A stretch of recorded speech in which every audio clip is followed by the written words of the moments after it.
고금소총과 야담. 새시신 장례를 치러준 호남 무변. 호남 땅에 한무관이 젊어서 묵과에 급제했습니다. 집이 좀 넉넉해 첩벼슬은 손에 침 뱉듯 쉽게 얻을 수 있으리라 여겼습니다. 해마다 가벼운 옷에 살진 말을 타고 다른 말에는 오로지 짐만 가득 싣고 한양으로 올라와서는 부자들과 친분을 맺고 권세 있는 집안과 사귀기도 했습니다. 그러나 간교한 무리에게 사기를 당하고 떠돌이패에 속아서 헛구멍만 팠을 뿐 성과를 거두지 못했습니다. 1년, 2년 가산을 조금씩 소모해 논밭까지 팔게 되었습니다. 4, 5년이 지나서는 낭패를 당해 벼슬할 생각을 접고 귀양에서 농사 짓는데 전념하려고도 했습니다. 그러자 집안 사람들이 그를 꾸중하고 마을 사람들도 책망했습니다. 천금의 재산을 탕진하고도 벼슬 한 자리를 얻지 못했다며 사람들이 그를 비웃고 조롱하니 귀가 따가울 지경이었습니다. 무변은 한편으로 부끄럽고 또 한편으로는 분통이 터졌습니다. 그래서 남은 논밭을 모두 팔아 돈 수백 괴미를 만들어 말에 싣고서 한양으로 떠났습니다. 벼슬 얻을 계획을 세우되 이번에도 벼슬을 얻지 못하면 여관에서 늙어 죽을지언정 영원히 집으로 돌아가지 않으리라 스스로 맹세했습니다. 충청도 경계에 이르러 날이 저물었는데 점사까지 가려면 아직 멀었습니다. 어디선가 한 조각 먹구름이 일어나더니 순식간에 하늘로 솟아올라 다른 구름에 붙었습니다. 폭우가 쏟아지고 천둥과 번개가 번갈아 쳤습니다. 어쩔 줄 몰라 하고 있는데 멀리 숲을 사이에 집 한 채가 어렴풋이 보였습니다. 말을 달려 그 집 사랑으로 곧바로 들어가서 주인에게 묻고 갈 것을 청하자 주인이 허락했습니다. 화롯불에 옷을 말리고 짐을 정리했습니다. 저녁밥을 먹고 나서 주인과 이 이야기 저 이야기를 나누는데 어느덧 밤이 깊었습니다. 갑자기 먼 곳에서 여인이 슬퍼 우는 소리가 들려왔습니다. 너무나도 처절한지라 놀라서 주인에게 물었습니다. 이게 무슨 통곡 소리인가요? 몇 년 전 여기서 한 마장쯤 떨어진 곳에 한 양반 집안이 내려와 살기 시작했죠. 노부부에게 미혼의 아들딸이 있었는데 너무 가난해 남의 집 날품팔이를 해서 생명을 부지해갔답니다. 며칠 전 갑자기 노부부가 함께 죽고 아들 역시 따라 죽으니 딸 혼자 남게 되었습니다. 친척도 없고 재산도 없으니 시신세구를 아직 염습하지도 못했지요. 아까 그 소리는 딸의 통곡 소리입니다. 그 말을 들은 무변은 측은한 마음을 누를 수 없었습니다. 날이 밝아오기를 기다렸다가 그 집을 찾아갔습니다. 인적이 없어 적막한데 처녀가 안에서 응대했습니다. 이리 누추한 집에 누가 찾아오셨습니까? 이윽고 처녀가 나와서 접대를 했습니다. 무변이 보니 처녀는 비록 굶주림에 시달리며 슬픈 일을 거듭 치르고 쑥대머리에 얼굴에는 때가 끼었으며 옷은 제 몸을 다 가릴 수 없을 정도였지만 타고난 수려하고 고상한 자태는 감출 수 없었습니다. 무변은 곡절을 상세히 물어보고는 행장 속 돈을 꺼내 종에게 주며 배와 무명, 관을 사오게 했습니다. 그리고 시신을 거두어 염습하고서 집 뒷마당에 깊이 묻어주었습니다. 그러고는 처녀에게 물었습니다. 성이 같든 다르든 어딘가에 친척이 있어 처녀가 대꾸했습니다. 제 외가에 성이 아무이고 이름이 아무인 분이 어느 고을에 살고 계시기는 하죠. 그러나 여자 혼자 몸으로 그곳까지 갈 수가 없답니다. 오늘 대인의 은덕을 입어 부모님의 시신을 매장하게 되었으니 지극한 한을 풀었습니다. 다른 무슨 소원이 있겠습니까? 죽는 일 이외에 다른 길은 없겠죠. 무변이 말했습니다. 그렇지 않소이다. 내가 가마와 말을 빌려서 아무개 집으로 보내줄 테니 염려하지 마시오. 무변은 종을 시켜 가마를 사고 말 한 마리를 빌려와서 떠날 준비를 했습니다. 처녀를 가마에 태우고 자기는 따라 걸어서 아무 고을 아무개 집에 도착했습니다. 이래 전말을 자세히 이야기해주고는 처녀를 그 집에 맡겼습니다. 행囊을 살펴보니 돈 10여 개미가 남아 있었습니다. 말을 팔아서 돈 5, 60냥을 얻었습니다. 걸어서 산을 넘고 물을 건너 고생고생해서 한양에 도착했습니다. 여관에 머무르며 전에 친하게 알던 사람들을 찾아다녔습니다. 그러나 그들조차 그의 빈궁한 꼴을 보고는 무정히 냉대했으니 힘을 써 벼슬을 주선해 줄 사람이 있었겠는가.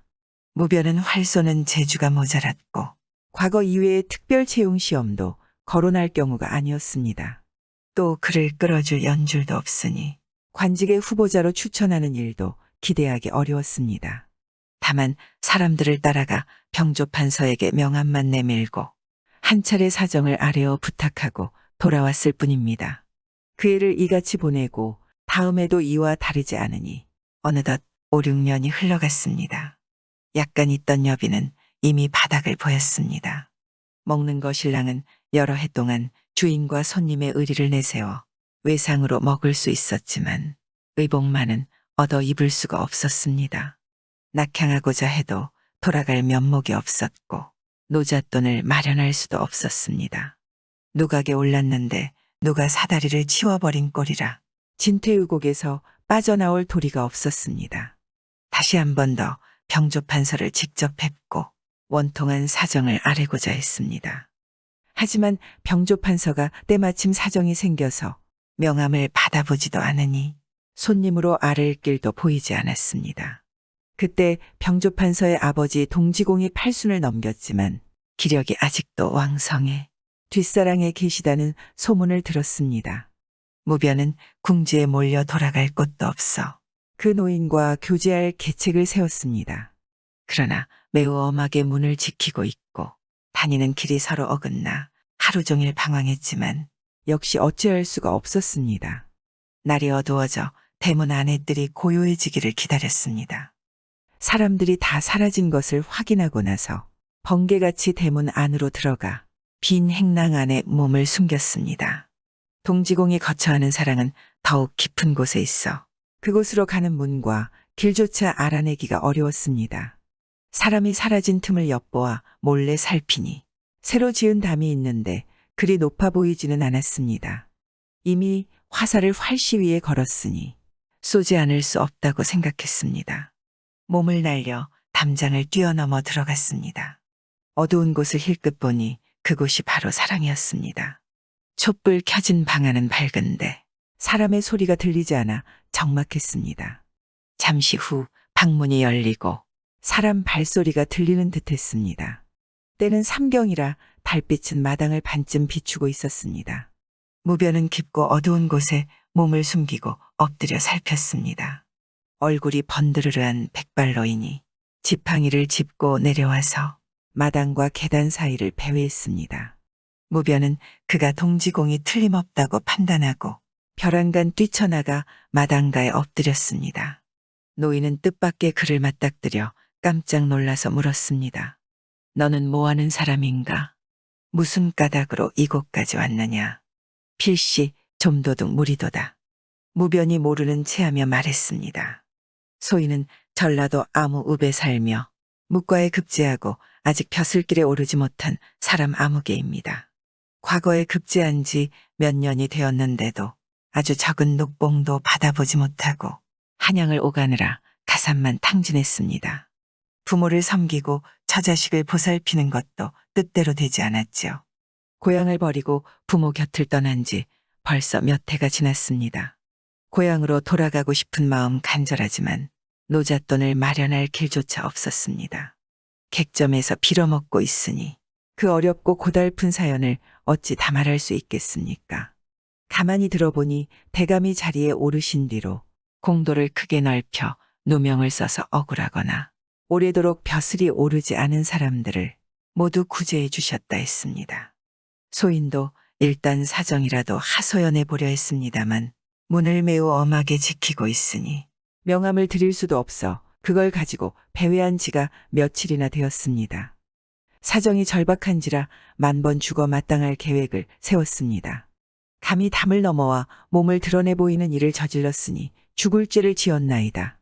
정말 죽을 죄를 지었으니 죽이시든지 살리시든지 오직 명을 기다릴 따름입니다. 노인은 입을 다물지 못하다가 웃으며 말했습니다. 자네 내 아이를 만나보고자 왔구먼. 지금은 이미 밤이 깊어 나갈 수가 없으니 나를 따라오게나. 노인이 다시 방으로 들어가니 무변도 따라 들어갔습니다. 노인은 전부터 잠이 없어 밤을 보내기를 무척 어려워했습니다. 사람들은 모두 잠들고 혼자 무료하게 앉아있던 차. 뜻밖의 무변을 만나게 된 것이었습니다. 노인은 무변의 내력과 가문에 대해 물어보았습니다. 한바탕 이야기가 끝나자 술과 안주를 대접했습니다. 어느덧 날이 밝아와 무변은 인사를 하고 물러나려고 말했습니다. 종종 와서 모시고 싶지만 출입이 무척 어려워 제 마음같이 할 수는 없겠습니다. 노인이 말했습니다. 왜 하필 나가려 하는가? 나는 후미진 뒷방에 있는지라 하루 종일 옆에 사람이 없어 적막함을 견디기 어렵다네. 이곳에 작은 방 하나가 있으니 그대는 여기에 며칠 머물면서 소일하는 것이 어떻겠나. 무변은 속으로는 매우 기뻤지만 짐짓 불안하고 불편해하는 모습을 보였습니다. 그러자 노인은 더 간곡히 만류했습니다. 그날부터 무변은 그곳에서 자고 먹었습니다. 바둑을 두기도 하고 장기도 두었습니다. 병조판서가 올라왔을 때는 작은 방으로 피해 있게 했습니다. 밤낮으로 모시고 앉아서 때때로 옛 이야기를 들려주기도 했습니다. 하루는 노인이 물었습니다. 자네는 한양과 지방 각지를 분주하게 다녔으니 필시 겪은 일도 많고 보고 들은 것도 많을 테지. 그 이야기를 한번 들어보고 싶네. 그래서 무변은 자기가 과거에 급제하고 나서 벼슬을 얻고자 논밭을 팔았던 일등을 일일이 자세하게 이야기해 주었습니다. 도중에 시신세고를 묻어주고 처녀를 구해준 일은 처음부터 끝까지 상세히 이야기해 주었습니다. 노인은 이야기를 듣고 그를 가상히 여기며 기특해했습니다. 그 뒤로 아침 저녁 음식이 전보다 훨씬 좋아졌습니다. 다음 날 병조판서가 올라왔습니다. 노인이 무변을 불러 예를 올리지 말고 병조판서를 뵙도록 했습니다. 병조판서도 시신을 묻어준 일을 상세히 물어보고는 무변에게 말했습니다. 요사이 내가 몸이 좀 불편해 손님을 만나기가 몹시 어려운 까닭에 명함을 받지 못했다네. 허다한 무변을 문 앞에서 기다리게 할 뿐 품은 뜻을 말할 기회를 주지 못했으니 참으로 불안했겠지. 그대는 초면이어도 구면과 다름없으니 이제부터는 편한 차림으로 나를 만나게나. 무변은 황송해서 감히 그럴 수 없다고 했습니다. 며칠 뒤 노인이 무변에게 말했습니다. 나를 따라오게나.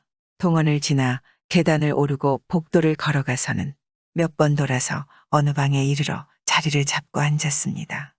무변은 노인의 뜻을 알 수 없어 황당함을 억누를 수 없었습니다. 갑자기 여종이 문을 열고 말했습니다. 주인마님이 나오십니다.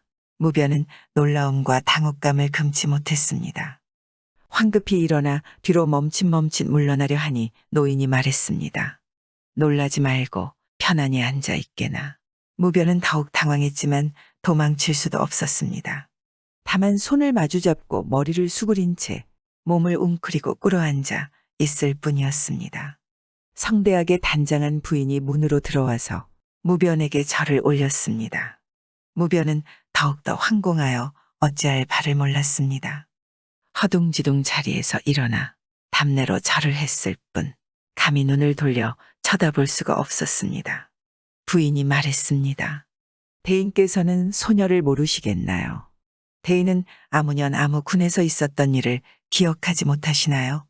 그때 대인의 은덕을 입어 부모님의 시신을 안장할 수 있었고 소녀의 몸도 선처를 얻었으니 재생의 깊은 은혜를 새겨두고 잊지 않았습니다. 그러나 나이가 어리고 마음이 조급해 생각이 두루 미치지 못했습니다.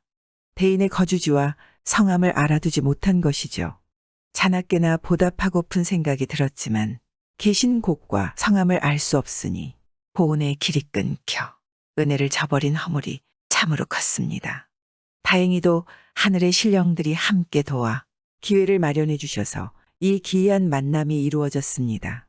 은혜에 보답하려는 소원이 조금이나마 이루어졌으니 이제는 죽어도 눈을 감을 수 있겠습니다. 무변이 이 말을 듣고 비로소 깨달았습니다. 부인은 바로 아무군의 처녀였던 것입니다. 병조판서는 아내를 잃고 몇 해가 지난 뒤 호남에서 아내를 맞았는데 바로 그 처녀였습니다. 처녀는 시집 오고 나서 집안 사람들에게 늘 그 일을 이야기했습니다. 하지만 그 사람이 누구인지 몰라 보답할 길이 없음을 매번 한스러워했던 것입니다. 동지공과 병조 판서는 그 이야기를 익히 듣고 드높은 의기에 감탄하던 차에 무변의 이야기를 들으니 부절처럼 꼭 맞았습니다. 그래서 그 일을 부인에게 전하고는 나와서 절을 하고 은인을 대접하게 한 것입니다. 그로부터 음식과 옷이 매우 풍성해졌습니다. 담장을 사이로 두고 집 한 채를 사들였습니다. 무변으로 하여금 호남에서 가족들을 데려와 한 집에서 살게 했습니다. 가산과 노비도 모두 마련해 주었습니다. 마침내 무관에게는 선전관을 제수했습니다. 병조판서도 만나는 사람에게마다 이 이야기를 해주었으니 조정의 재상마다 감탄하고 칭찬하지 않는 이가 없었습니다. 서로 돌아가며 무변을 추천하니 차차 승진해 벼슬이 아장이까지 이르렀다고 합니다.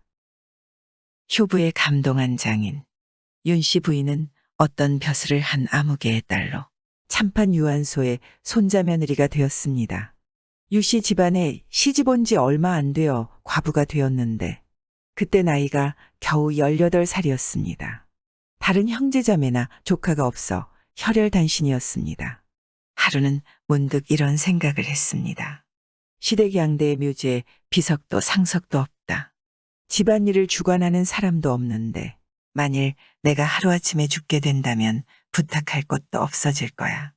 내가 살아있을 때 이 일을 하지 못한다면 죽어도 눈을 감지 못하지. 그러나 살림이 바닥난지라 재원을 마련할 길이 없구나.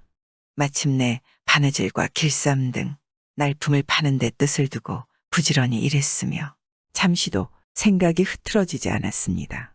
40년 동안 푼돈을 모아 돈꾸러미를 만들었고 돈꾸러미가 밭두렁처럼 쌓여 거의 천금에 이르렀습니다. 그러나 이를 주선하는 사람이 없는 것이 걱정이었습니다. 하루는 고종사촌 동생이자 아무 벼슬을 하는 김아무개가 찾아왔습니다. 부인이 이 일에 대해 이야기하자 김이 말했습니다. 비석에 새길 글과 글씨는 있습니까? 있다네. 비석에 새길 글은 아무당의 아무개 어르신이 지어주셨고 글씨는 친척 아무개 삼촌이 써주셔서 받아놓고 기다린 지가 몇 년이나 되었지. 그러나 나에게 맏아들이 없고 양자로 들인 손자도 나이가 어려 이를 잘 알지 못한다네. 여자의 몸으로 의탁할 다른 사람이 없는 것을 한스럽게 여기고 있다네. 오라비 집안에는 틀림없이 사람이 있겠지. 나를 위해 이 일을 성사시켜 줄 수 없겠는가. 김아무개는 그 정성에 감동했습니다. 누이의 효성이 사람을 감동하게 하네요. 제가 모든 힘을 다해 도와드리겠습니다. 우리 집안에 아무개 주부라는 사람이 있습니다. 평소 이런 일에 익숙하고 사람됨이 부지런하고 착실해 일을 맡길 수 있을 겁니다. 그에게 일을 도맡긴다면 제가 직접 검사하는 것보다 조금도 못하지 않을 겁니다. 그렇다면 정말 좋지. 모름지기 나를 위해 힘써 부탁해주게나. 김아무개는 집으로 돌아가자마자 그 사람을 불러놓고 술을 권하면서 자세히 말했습니다. 내 간절한 일이 있어 자네에게 번거로운 부탁을 하고자 하니 들어주겠나. 그 사람이 말했습니다. 들어줄 만한 일을 어찌 감히 사양하겠습니까? 나에게 일찍 홀로 된 외종사촌 누이가 계시네. 참판요 아무개 어른의 손자며느리 일세. 시댁이 몹시 가난해 조상의 무덤 여러 곳에 상석과 묘비를 세울 여유가 없었다네. 또 이 일을 주관할 자손도 없으니 누이가 그걸 한스럽게 여기셨지. 누이는 바느질 싹을 모아 이제 큰일을 할 수 있게 되었지만 일을 맡길 만한 사람이 없어 걱정하고 계신다네. 나에게 이 같은 말을 하기에 내 그 효성에 감동해 자네에게 간청하는 것이라네. 자네가 내 일이라고 여기고 착실히 감독해서 그 아름다운 일을 성사시켜 주겠나. 그 사람은 말을 다 듣고서 몇 차례 탄식하더니 말없이 눈물을 흘렸습니다. 김아무개가 이상히 여겨 까닭을 물으니 눈물을 거두며 대답했습니다. 저희 집안은 유씨 댁에 결코 잊어서는 안 될 은혜를 입었습니다. 유참판께서 관북 관찰사로 계실 때 제 선친이 마카에 있었죠. 아버지는 갑자기 돌림병에 걸려 일어나시지 못하게 되었습니다. 병이 들었을 때부터 유천판께서는 거리낌 없이 자주 살펴봐 주시고 약이 되는 음식 등도 직접 관리하셨습니다. 마침내 다시는 살아날 수 없는 지경에 이르자 염습을 하고 이불을 덮어 입관하기까지 몸소 점검에 단속하시기를 극진히 하셨습니다. 그러다 결국 당신도 전염되어 돌아가시게 됐으니 세상에 어찌 이 같은 은인이 또 있겠습니까? 감동이 저승과 이승에 맺혀 마음속 깊이 새겨두고 언제나 이 집안을 위해 온 힘을 다 바쳐 은혜의 만분의 일이 남아 보답하고자 했습니다. 하지만 그 집안 자손들이 몰락해 소재지를 알 수가 없었습니다. 방금 말씀을 들으니 다시금 슬퍼져 저도 모르게 눈물을 흘렸습니다.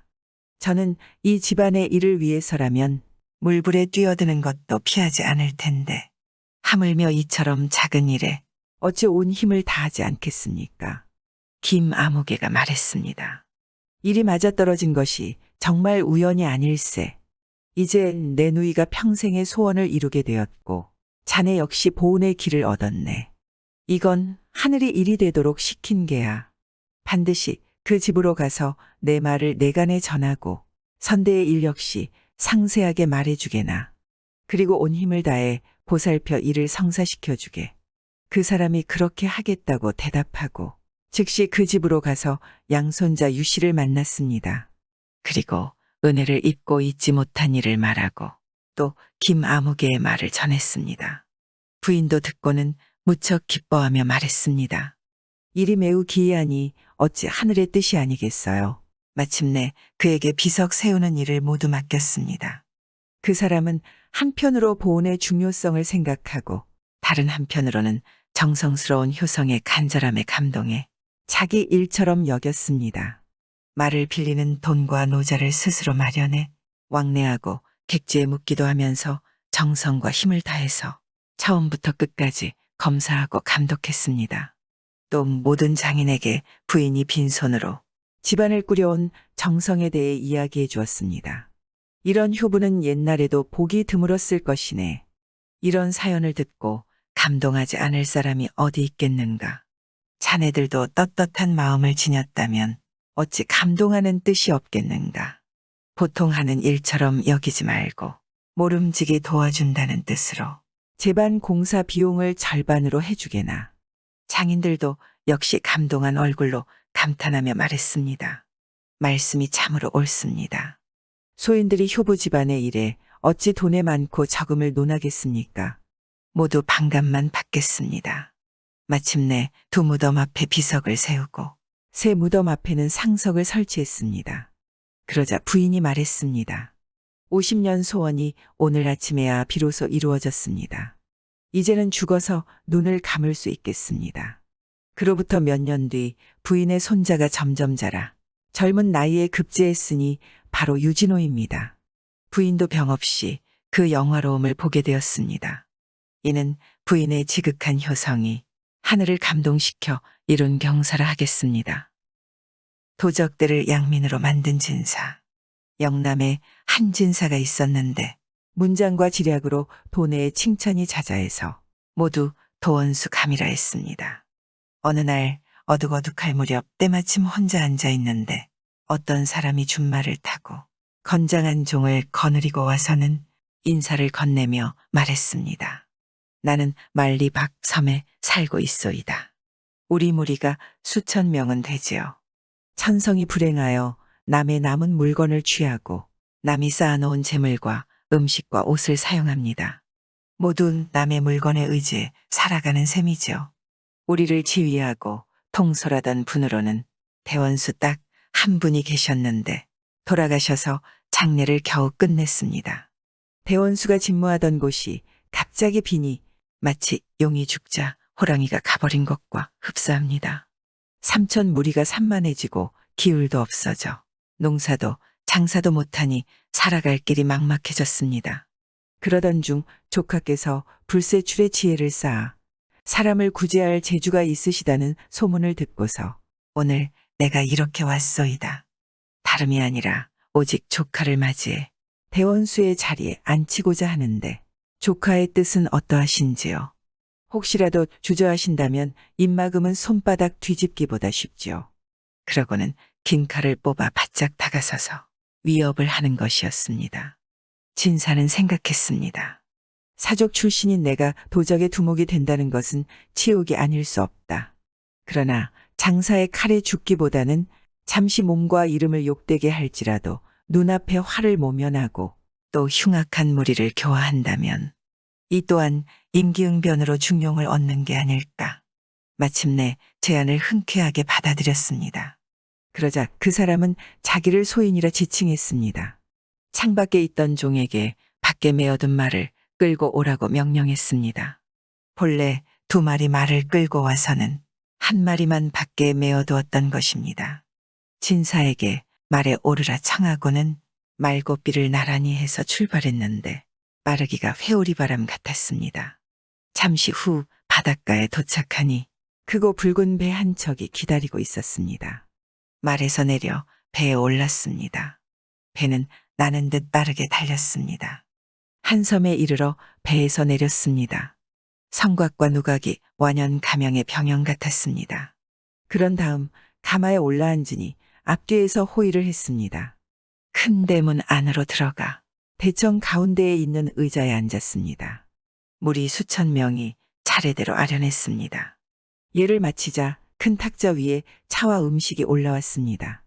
다음 날 아침 상관에게 인사를 드리는 일이 끝나고 처음에 선비를 찾아왔던 우두머리 군관이 꿇어앉아 조용히 말했습니다. 이제 재력이 다 고갈되었습니다. 어떤 처분을 내리시겠습니까? 진사는 이러이러하라고 지시했습니다. 그때 전라도에 만석군 한 사람이 있었습니다. 그의 조상이 묻힌 무덤이 30리 떨어진 곳에 있었는데 그곳을 지키고 수목벌채, 분묘 설치, 농지개간, 흙과 돌의 채취 등을 금지하고 소나무를 비롯한 수목 육성에 힘쓰는 것이 제상가에서 하는 정도와 다를 바 없었습니다. 하루는 한상제가 산지기를 찾아왔는데 상복 입은 2사람과 직원 2명이 그 뒤를 따랐습니다. 안장 얹은 말과 수행하는 종들이 아주 건강해 보였으니 틀림없이 큰 집안이 맷자리를 구하러 가는 행차인 듯했습니다. 산지기가 내려와서 물어보자 서울 사는 암흑의 댁행차인데 상제는 이미 교리가 되었고 상복 입은 자들도 모두 이름난 선비라 했습니다. 일행은 잠시 쉬었다가 함께 묘 뒤로 올라갔습니다. 제일 높은 무덤 뒤쪽에 나침반을 놓아 구덩이를 팔당을 잡고 손가락으로 가리키기도 하고 의논하기도 하다가 표시를 해두고 내려왔습니다. 그들은 자리를 잡고 여행용 상자에서 편지지 4-5장을 꺼내서 붓을 휘둘러 편지를 썼습니다. 그러고는 즉시 한종에게 명령해 이를 모읍과 가명에 전하고 일일이 답장을 받아오라 했습니다. 상제는 산지기를 부르고서 말했습니다. 우리 집안 맷자리는 아까 앉았던 곳으로 정했네. 그 맷자리가 모댁의 산소이고 또 자네가 모댁의 산직이란 사실을 모르는 반이네.